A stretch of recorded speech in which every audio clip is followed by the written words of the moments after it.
What up, everyone? What is Welcome cracking lacking?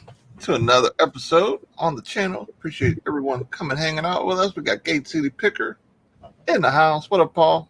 Good to see you, my friend. So we're just going to talk about what we basically seen from yesterday's performances and maybe some teams that didn't play yesterday but played their first games and what cards that we think are hot, should be getting picked up ASAP before the market really starts going crazy.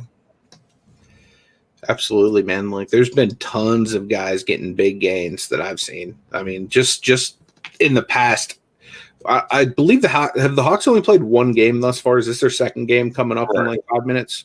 Yep. In one game, like pretty much Trae Young is doubled in value, which is a beautiful thing. Granted, he was starting to double before this last game, but yeah, Trae Young prices are looking beautiful right now. What's up, Blaine? Good to see you, my friend. Appreciate you being here. What up? Good to see you. Appreciate you coming and hanging out with us. Like that rated rookie logo you got there. You know what? That's a classic. Yep. But a couple players I've been keeping an eye on. I made a little list. This is my little top 10. My top 10 as of now is Trae Young. I think there's plenty of potential with his cards. Getting him at even a PS9 at 150-ish or whatever. Definitely a lot of money to be made there. Second would be my boy John Morant. Really like what he's doing. He's definitely had to come out and play super, super hard because Jaren Jackson Jr. isn't on the team right now because he's been fighting injury. For a couple of players that you have been really excited about. I'll tell you what, one guy that I've been pumped about, and I've been picking up some of his stuff coming into this season, and even into last season, he made me a ton of money in the playoffs, is Jason Tatum. He's been looking nice, man. How about that last-second game winner against Giannis, man? Not only the two-time defending league MVP, but also the defending defensive player of the year. And he just, like, smashes that, three bank shot at the end of the game. So, like, I definitely think Tatum, and just like you were saying yesterday, definitely pick up Jaylen Brown if you haven't, you know what I mean? I think those two are going to be a pretty lethal combo. And I don't even think we've seen kind of what they're going to be yet. Like, that's the scary part. You know what I mean? These guys are still super young. We haven't even seen what they're capable of doing yet. So I definitely have been trying to pick up a little bit of Tatum, a little bit of Brown, just to, kind of have a little bit more than I have on hand just of their rookies, just because I definitely think that team is a team on the rise. And they don't even have Kemba Walker yet, man. Like that's the really scary part here, is that they don't even have like the third piece of the puzzle there.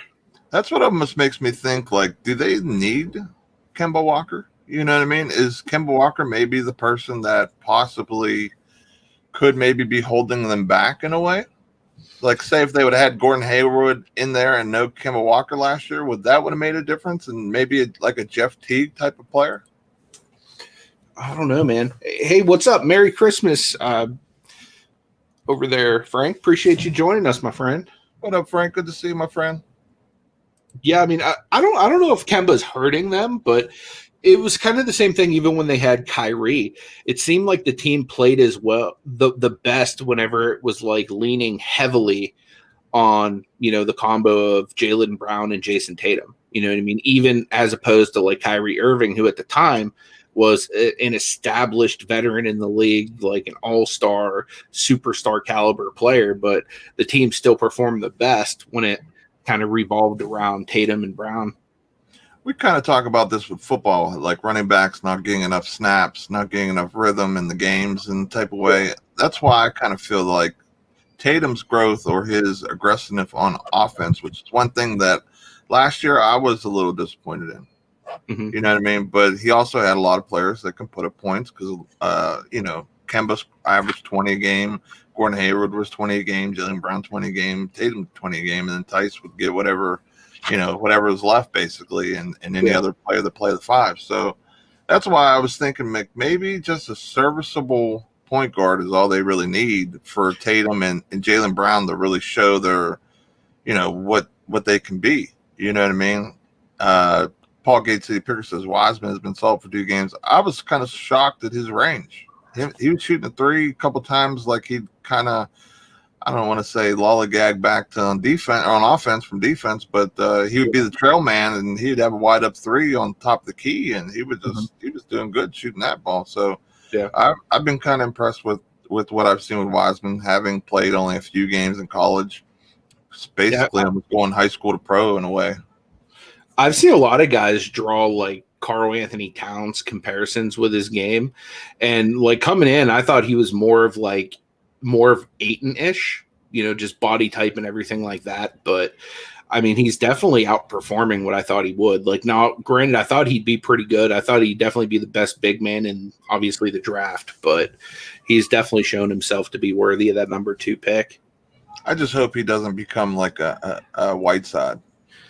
Yeah, the same Whiteside. I like, he plays good defense, but he's really seems timid around like putbacks and stuff like that. He doesn't really go up strong. So as long as Wiseman can stay above that and be aggressive like he's been, I think he's going to be pretty good. But I think they're really missing Clay, and that's one of the reasons why I'm not really high on Golden State this year. Even though Wiseman could come in and be that second best player. Blaine likes your card room, Nate. I'll give you a secret, Blaine. It's not my card room. It's a green screen. I wish it was my card room. Eventually, this will be once PSA kind of gets back in the groove, sending cards back on a normal time, because we're doing group submissions if anyone is interested. I'm doing PSA, and we're sending them out basically weekly submissions going out. If we get more people sending cards, it'll probably be more like a couple times a week I'll be doing submissions. But yeah, I want this to, that's my goal behind me, is my card room to look like here shortly with all the stuff I got. It very well could. This is the first time I've noticed like the stacks of slabs too, like right behind your shoulder there. Like I've always seen the wall of slabs, but I've never seen the stacks of slabs on the tables before. Yeah. That's awesome. That must be the listed inventory. Yeah, it's on eBay. Buy it now. But yeah, I think there's a lot of room for Tatum to grow now that I've kind of seen him without Gordon. Another person going to eat up points. Gordon and Kemba's out right now, so I think there'll be a good situation there. Frank, depending on what your cards, and this is tentative because I think PSA is going to change the range of how they're doing their grading submissions. Like right now, I can do 2017 and newer for $17 a card, and then anything older would be $15 a card, and that covers me. With the card savers, I look over your cards, make sure they're good, and also if I see something maybe you would have missed or whatever, like a card has like a bad nick or surface or whatever, because some of the mosaic and prisms do have a little bit of surface damage coming out of the packs. I look over and make sure that everything's good and everything like that, and then I send them out, and depending how PSA is, and then get them back. You don't pay me until basically they are ready to roll. So the only other fee that would be like say me and Pittsburgh and yourself would be in a break or in a submission. We would just split the shipping in 3 ways. But everything's insured going from my house and coming back from PSA. So if anything would happen to get lost or anything, God forbid, you would be covered and everything like that. But so far, knock on wood, no issues, and all my cards have gotten to PSA, even with the crazy mail service that's been going on. I wonder if they look and see like, oh, this package has like $5,000 insurance. We better ship this and not get this lost versus something that's first class. So definitely. So another person that I'm really high up on, and I'm glad I picked up this card last year, is Kyrie Irving. Really high up on him. I bought his 2012 Prism, which I guess technically would be his second year, but it's his first Prism.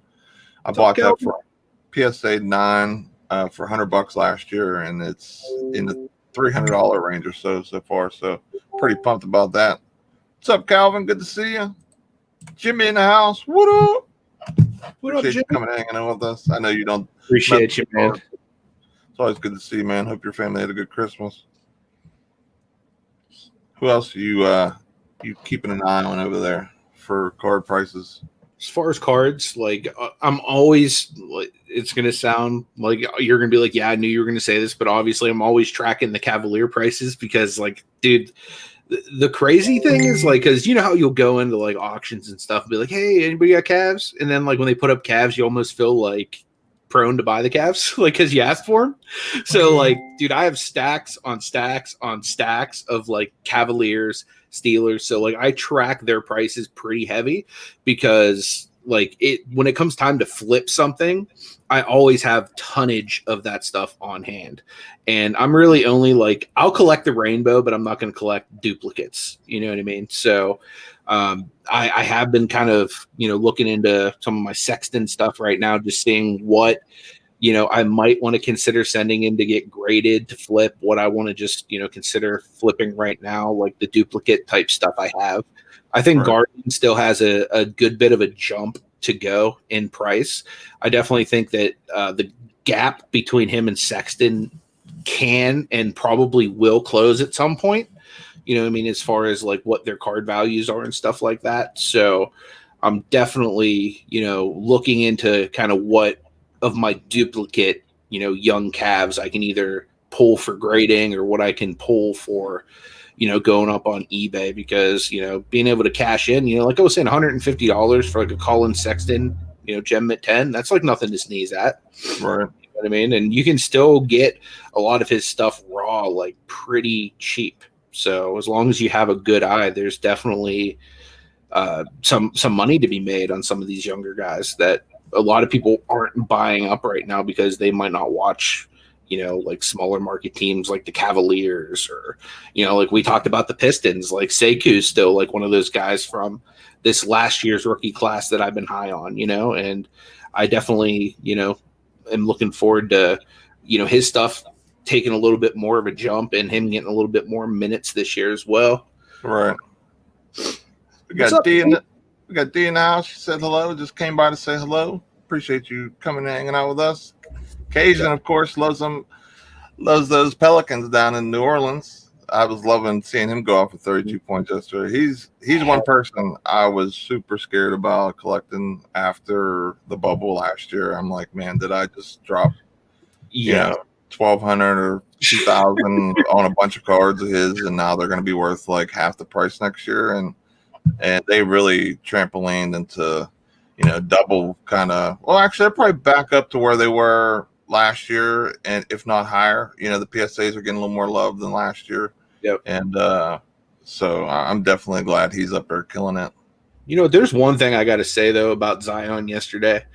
What the heck was up with them jerseys they were wearing, man? I didn't like them. But dude, I'm sure I'm looking at him okay, it's cool. You got the little saint symbols and stuff, but bro, that straight up looked like something that a high school team would wear, in my opinion.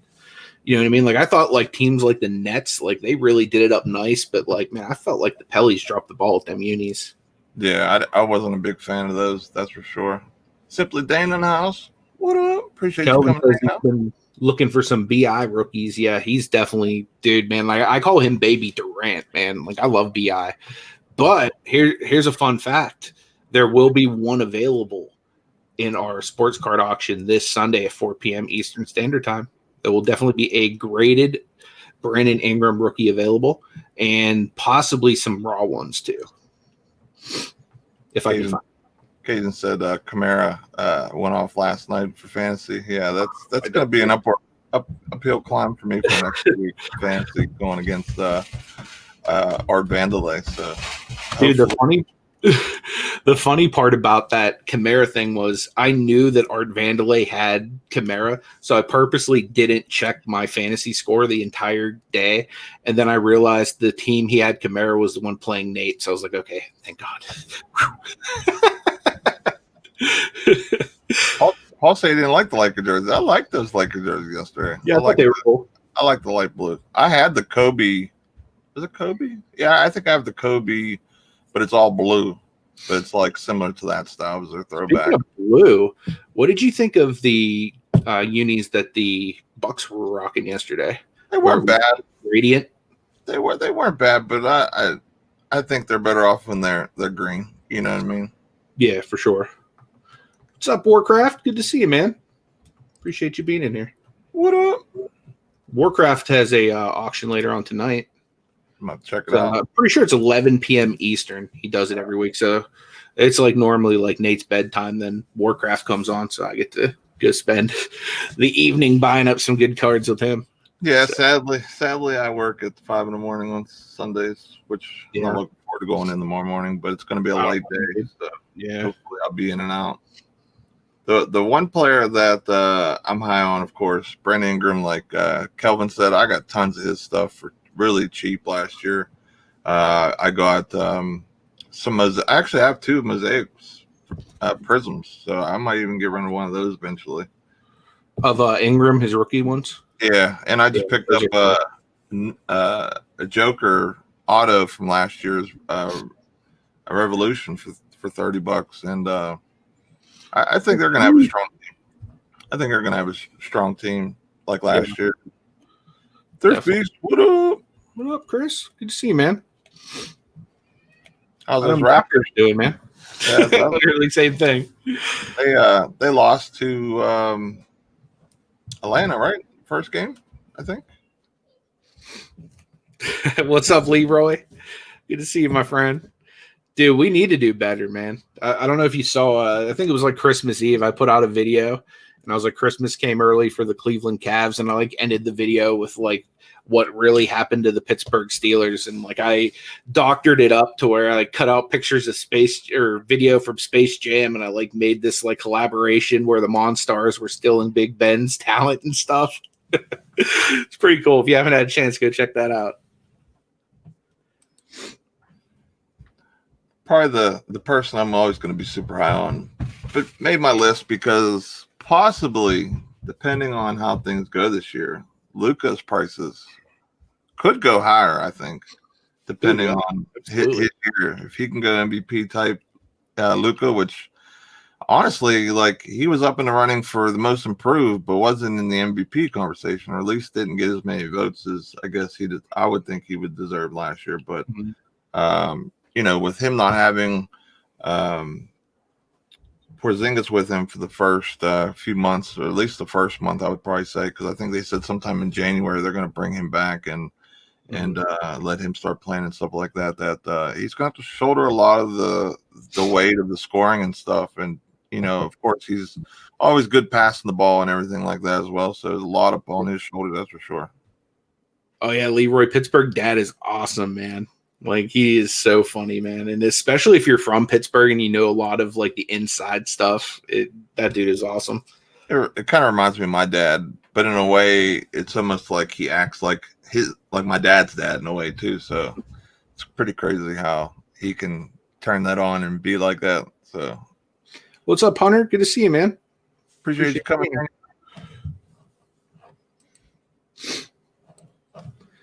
Yeah, so I think Ingram and Zion are going to be pretty good down in New Orleans. I just wish they would have been able to make a trade with Bledsoe or even Lonzo and bring in a decent shooting guard. You know what I mean? Because running 2 points and then giving basically those two guys the shouldering load and not having too much of a bench, I think it's going to be a long, hard road if we're going to fight for one of the spots in the playoffs this year. So I definitely like BI though. Definitely. Dude, BI is awesome, man. Just like Kelvin says, he thinks he'll be a top 15 to 20 player by the end of the season. I agree, man. Like I definitely think he's like the next Kevin Durant type player. Like they're just so similar, body type, play type, like all that stuff. Speaking of Kevin Durant, he's been playing amazing. Ever since his injury and everything like that. It's a shame to see what happened to Clay, but at least those guys are really gelling, and that team is deep. Yeah. Like there was a lot of talk about Harden possibly going to the Nets and stuff like that, but I would not trade anything for Harden right now. Their chemistry is deep. They're young. They have a lot of great pieces. Their bench could start on an NBA team, probably make the playoffs in the East right now. Definitely. Absolutely, man.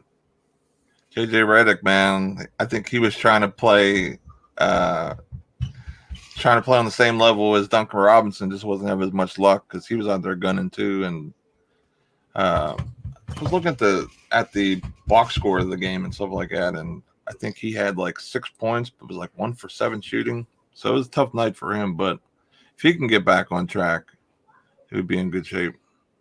Yeah. Dude, I definitely think that, it would be probably best for Rockets to move on from Harden and just kind of start over. But, finding the team that's going to be willing to give up what Harden commands is going to be the tougher part, I think. Because not only is he a max player, not only does he act like an idiot at times, but, you know what I mean? Like, you have to figure, like, he's going to want to go to a contender. And contenders are normally built around some form of team chemistry. And that is going to upset any form of chemistry to any form of contender, unless it's going to be some kind of fringe contender that getting Harden is going to actually give them like credibility to the conversation. Whereas like, I believe like Philly's like really good and they can be like a top 3 team in the East. Do I think that they're going to be like the team coming out of the East right now? No. Dude, honestly, right now, I don't know if anyone in the East can hang with the Nets, personally. I just think the Nets they're built like the Lakers, man. I mean, especially shooting the way they were shooting the ball. I mean, Durant and Kyrie were shooting at a high rate, percentage and everything like that. So, I mean, if you got 2 of the top 10 players in the league playing together and they're snipers, if they're on, they're on.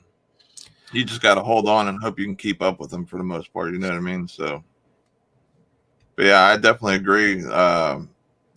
Hunter said that SGA would be a good spot for the Pelicans, and I agree. That would, and they're a trading team. I mean, yeah.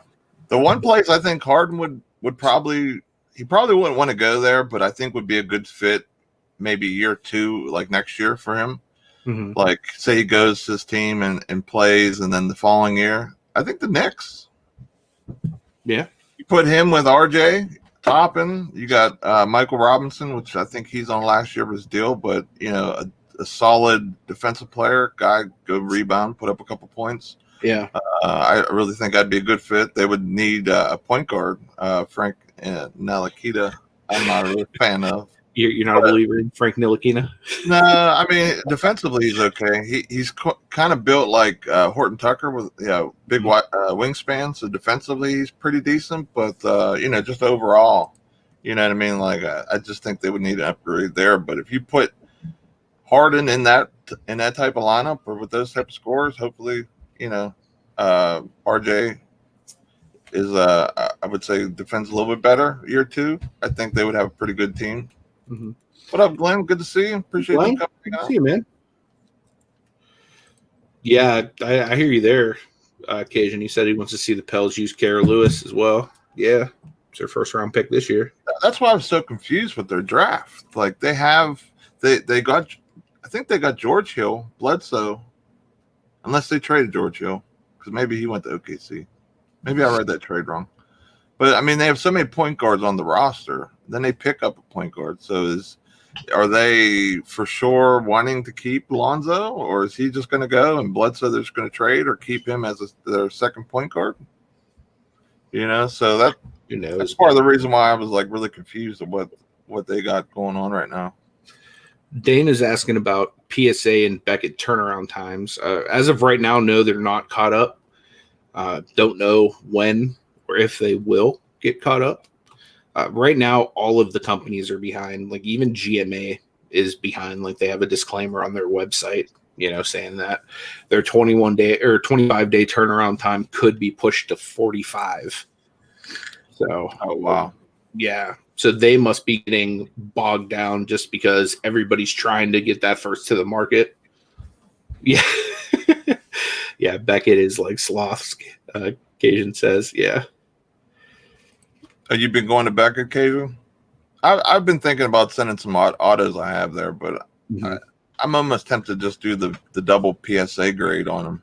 You know what I mean? You can get PSA graded where they grade the auto and that. So how much extra is that? That's what we were trying to figure out the other day. I was looking at their quarterly, but it was almost making it sound like it's $50 unless you can catch them in one of their quarterly deals that they do. So I don't know, but yeah, PSA. I have a PSA submission in from August, and it's only at step 4. Which step 4 is they're actually grading my cards. So I've heard people say on, I think it's step 6, where they're assembling the stickers and printing them. I guess the cards have set for 6 weeks, so they're really, really behind. Thrift Beast was asking about grading submissions and stuff, Nate. Yeah, if Thrift Beast, if you want to jump in with us with our submissions, just hit me up. I'll give you the rundown with it. But basically, it's like 17 for anything 2017 and up, and that might change. It might drop down to 17 and older for the cheaper route. So right now, for how things are set up, 17 and up, like the newest stuff, is $17, and then anything from 16 down is $15, and that covers me with the cards, savers, all that type of stuff. The only thing extra you'd have to pay would be shipping, but I divvy that all up with, if you're sending a submission that's only yours, you send me say 100 cards, chances are I'll send that by itself, and you just cover what the shipping is. But they always get insured from me to PSA, and same thing back. So I make sure your stuff is in good hands if anything would have any issues with the good old USPS. Yeah. I've been sending stuff out basically almost weekly recently. So, but yeah, if you're interested, just let me know. Tell me what you got, and like I said, I'll look over it, make sure that it's clean. So this way, and if there's anything that I would think maybe you wouldn't be happy with the grade because maybe a surface defect that maybe you didn't catch, I'll let you know before I send it in. So this way, you're not spending, say, $17 or whatever on, a card that might get a 7 or something like that. So, what's up, Lobster? Good to see you, man. You know what? Cajun was asking who's our favorite rookies for this year. Just like short synopsis. You mean like the brand new rookies? I mean, mine's probably no secret. Isaac Okoro for the Cleveland Cavaliers. But I mean, like there's a lot of decent rookies this year. You know what I mean? Like some of them came out just looking like hot garbage. Like Obi Toppin's been looking bad, but he's a guy that I really liked a lot coming out of the draft. He's a guy that I thought might have ended up going to Cleveland. So he hasn't looked great, but then again, the Knicks are a pretty terrible franchise. But yeah, right. Anthony Edwards looks really good. James Wiseman looks really good. I'm still a fan of LaMelo, even though, I mean, let's be honest, he ran into the top defensive team in all of the NBA. He ran into the Cleveland Cavaliers. So, of course, he put up that goose egg. I mean, we weren't expecting him to do that good, against such a stellar, squad like that. I think me and Calvin are pretty much on the same thing. I like Obi Toppin too, so I would say probably Edwards, Wiseman, Obi are probably my top guys. I just think that Obi's going to get it right. He seemed like a pure scorer, which in this day's NBA is one of the things that you want to lean towards when you're looking at some of these cards from these guys, or if they're someone that can 3 and D. You know what I mean? Then they'll be very, very high commodity players in the NBA. Absolutely. Still, speaking of still believing in that DDB, Gajan, check this out. They both came in on the same day. Rookies of Mark Price and Brad Daugherty. It's a beautiful thing. Oh, my. And there go the rating spikes, Nate. Right? Everyone's like, I'm out of here now. Everyone's like, no one wants the Jordan out of that 87 or 88 Flair. They only want the Mark Prices and Brad Daughertys. Right now, Cation, no, there's no fans allowed at the Cavs games.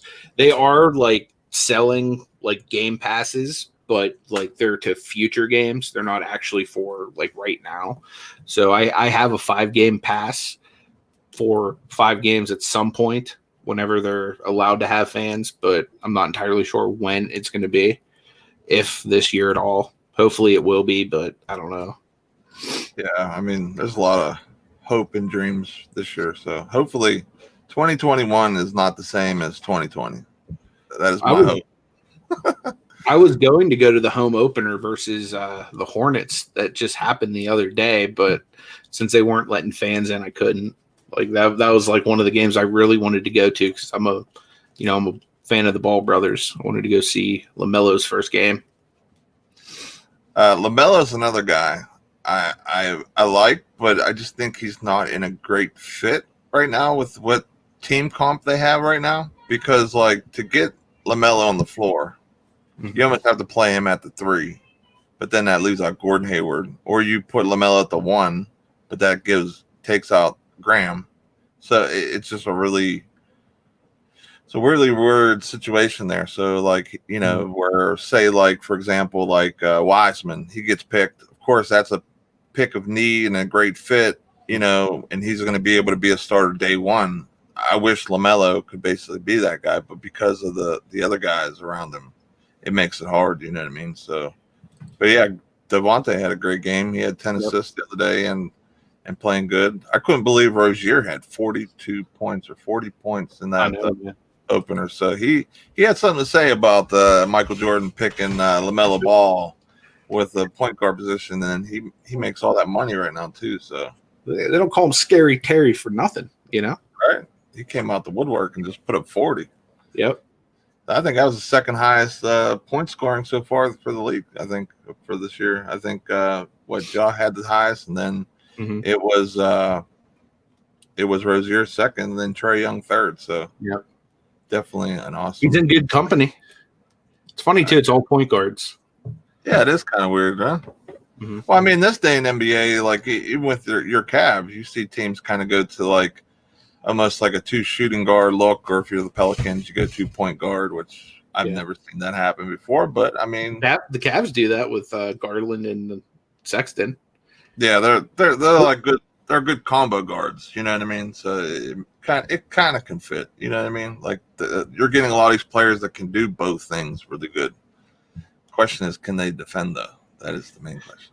Yeah, I mean that's kind of their weakness. That was one of the main reasons, besides the whole Kevin Porter Jr. fiasco. That's one of the main reasons they got Okoro is for defense, and Drummond has been a defensive stalwart for his entire career and just like a glass cleaner. You know what I mean? So I think he was a really low key pickup. Like we only saw him for 8 games before the shutdown last year. Then the Cavs weren't invited back because obviously Cleveland East would have beaten Cleveland West in the finals. So they purposely left him out so LeBron could get that next ring. Right. He was like, man, I don't want to see Dylan Windler in these streets. I mean, next year's free agent class was supposed to be this big, huge, like event basically. But now that Giannis signed and everything like that, I think one of the top free agents going in the next year might be your boy Drummond and a couple other players that didn't sign any extensions. So it's not going to be as awesome as everything going to be. But Calvin says watching the Memphis Atlanta game right now. The market is changing by game. How do you guys know when to fire sell or sit tight? I sit on anyone I believe in like long term. Like Trae Young, he's a guy I'm holding. Ja's a guy I'm holding. The only time I think I would consider moving off a guy, like I listed some of my Kevin Porter whenever he got in trouble, just because I didn't want to be like overly invested in a guy that has some issues, because he had some off the court issues before he was even drafted. So that's kind of how the Cavs ended up with him anyway, is just because he was kind of an idiot in college anyway. So when stuff like that happens, I will kind of liquefy some of those assets a little bit more. But guys like Ja and Trae that, like, barring some kind of like major act of stupidity or some kind of fluke injury, like they're going to be one of the top 5 point guards in the NBA for like the next 10 years. Those guys I hold on to for quite a bit. But any guys that I even feel sketchy about, like, for example, like now it's not looking great on me, but like when Zion showed up to the bubble looking like Sherman Klump and like playing like Sherman Klump, like I got rid of a lot of my Zion. So most of the Zion I have left is literally like free Zions because I paid for all of my Zion with my Zions. So, I still have some graded Zion. I have some Zions at PSA right now. And, for the most part, like I started to, I saw his market was super hot and, I was a little bit worried about him. So I started to liquidate a little bit of his stuff while still keeping enough on hand.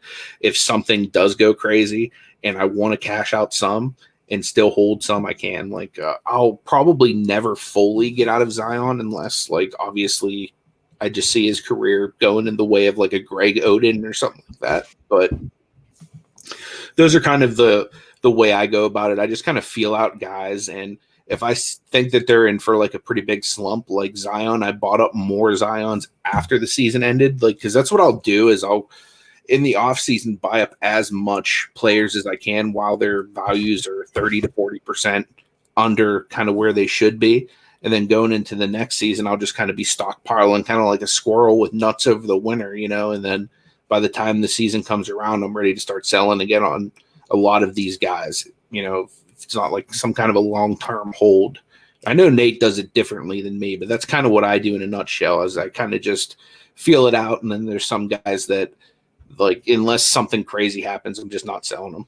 See, for me, it's built around hype, 100% hype. That's the ideal situation you want to have when you're selling these cards. So say, Donovan Mitchell, he's in the running for MVP. He's putting up career numbers. His team's having great success.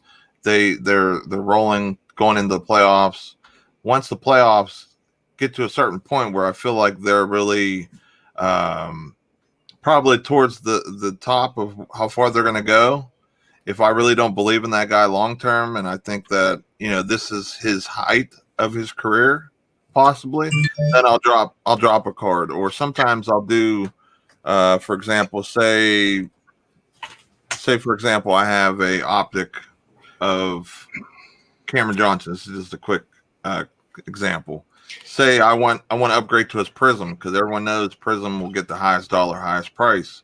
I'll sell my lower end stuff to buy the higher end stuff because I missed out on that window being able to get that stuff before the hype. So it kind of pays its way to upgrade, or I'll just cash out and find someone else to flip in. So it's kind of what I typically try to do for the most part, because just like when I sold that Jamal Murray or that Tatum Illusions PSA 10 rookie or whatever, I sold that for $299. I sold the other one for $299, and then I was able to go buy a Prism Disco Raw Tatum for the same price as that PSA 10. Now, if that Prism is only 9 or 10, I'm still doubling up like value wise and collectability wise, because that Prism's going to be so much a higher commodity than that Illusions or that whatever that I had. So that's kind of where I'm at with that.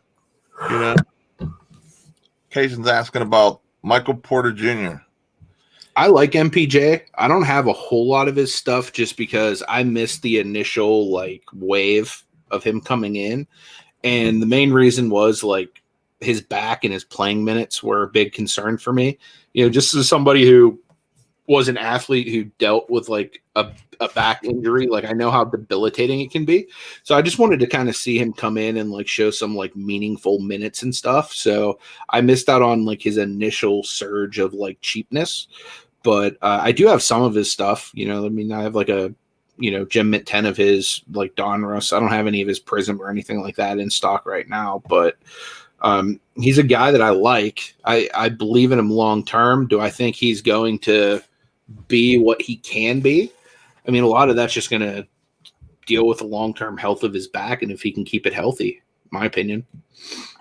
Yeah, if it would be a knee or something, like, yeah, that's cause for concern, but like, man, like every part of your body is like affected by your back. You know what I mean? It's unless you've dealt with it, it's harder to kind of like see the severity of it. But I think he's healthy. I think he's going to be fine. I just wish I would have bought in some more of him when he was still injured, taking that like, red shirt season.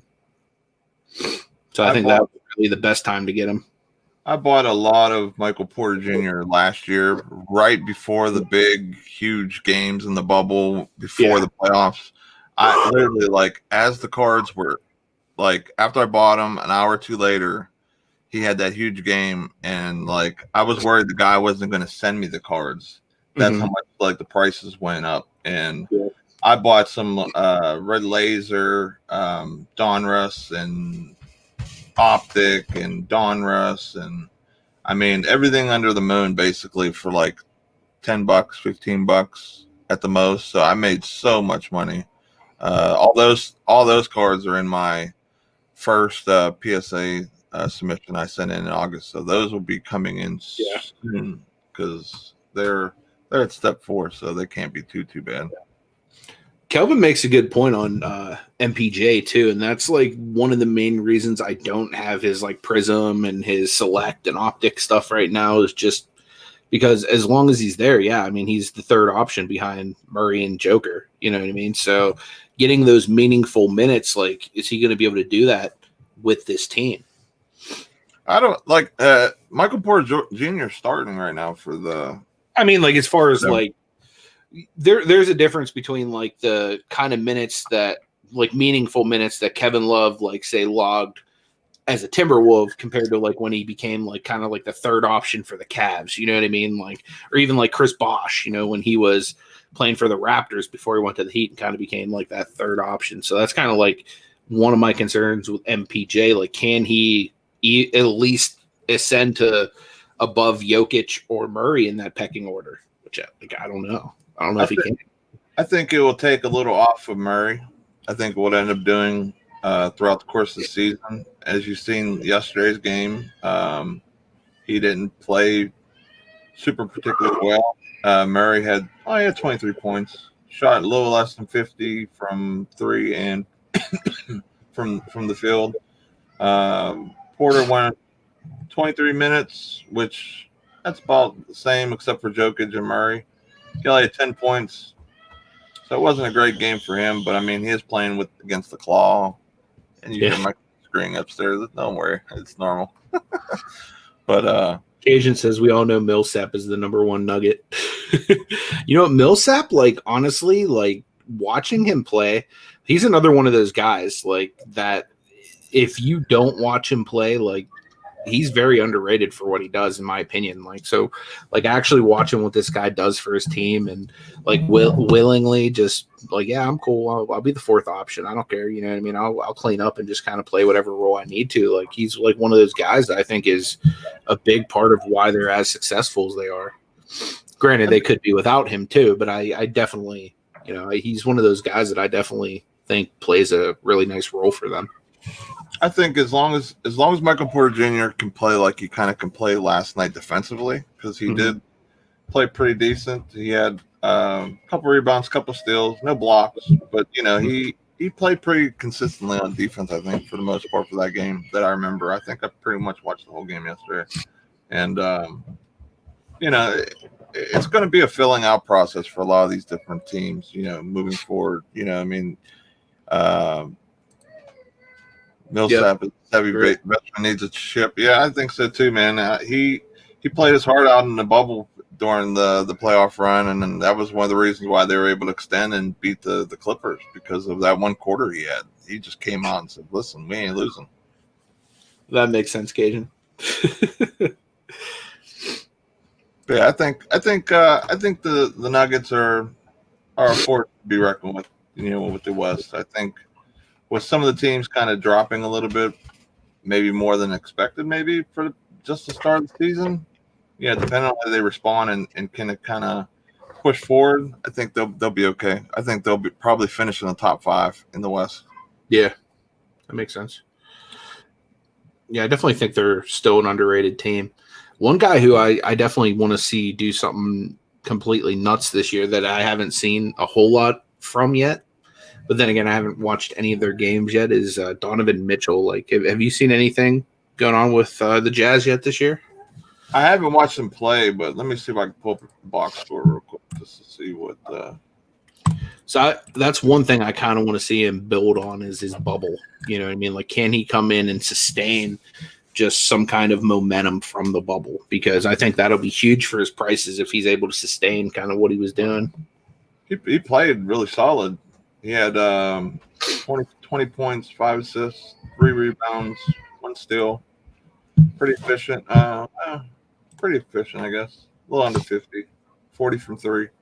So I mean, he's kind of stayed the same, but he has to. Him and Bogdanovich have to really be the key pieces on offense for the most part. Conley will put up some points. Gobert will put up some junk points from here and there off the boards and stuff like that. But I think overall they'll be pretty solid. They just have to just keep playing good defense. Because I mean, that's resigning Gobert that big contract. I think that really speaks volumes of where they think they are this year. So without looking it up, Nate, who do you think's leading the Hawks in points right now? Let me say Trae Young. Close, but no cigar. Trae Young only has 4 points currently. Kevin Huerter. Kevin Huerter. Yep. Kevin Huerter's leading the points. Then let's see the Memphis Grizzlies right now. There's a bunch of guys with 4 points, but Dillon Brooks with 5 points is their leading scorer right now. It's crazy. Come on, up, Betty Webb? Hey, Good Betty. To see you. Appreciate you hopping in. Good to see you, Betty.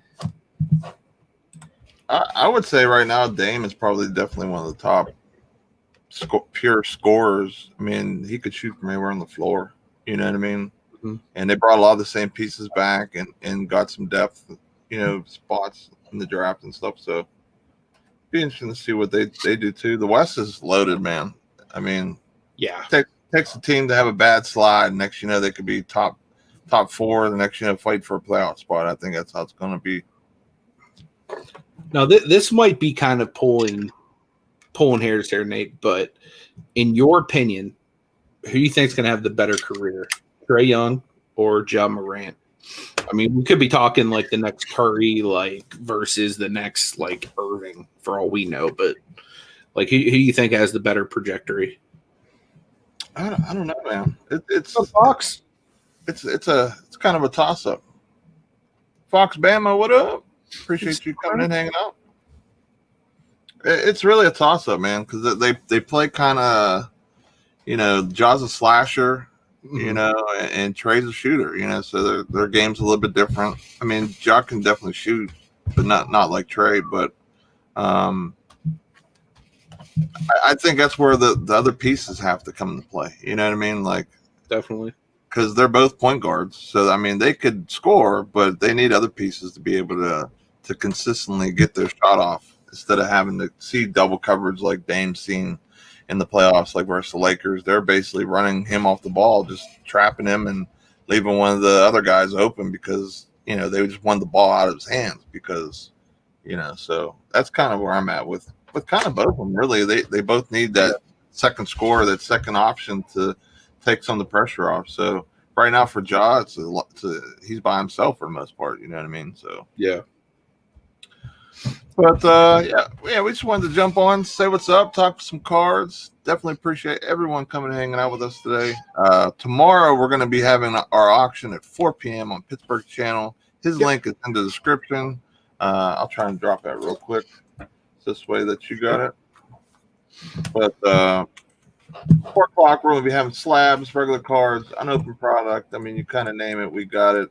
I'll be putting some higher price stuff up. I'll be putting some cheaper stuff up too. So even if you're not the biggest spender, you're looking just to PC some stuff, or some lower end guys that you think have a pretty good chance of getting a turn into something, definitely have an opportunity to pick up these guys.